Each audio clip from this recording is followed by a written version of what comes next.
Hi guys, in this video I'm going to show you how to fix calendar not syncing with iPhone. The first thing I want you to do is go to your iPhone settings, come here, click on Apple account, and then I want you to come here, click on iCloud, click on see all, and I want you to make sure iCloud calendar is actually toggled on.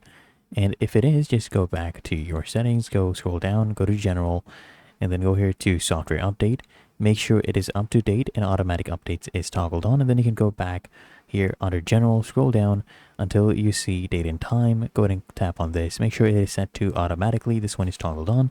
Then you can go back to your phone settings, scroll all the way down here, click on apps.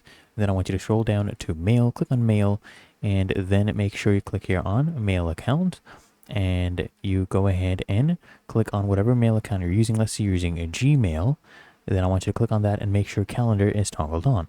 Then you can go back here under apps, go to calendar, and I want you to just go ahead and make sure that calendar right here, click on calendar account and make sure that fetch new data, this one is actually toggled on for push, and fetch is set to automatically. So it will fetch automatically and push it to you. If you found this helpful, make sure you smash that like button, subscribe to Quick Fix.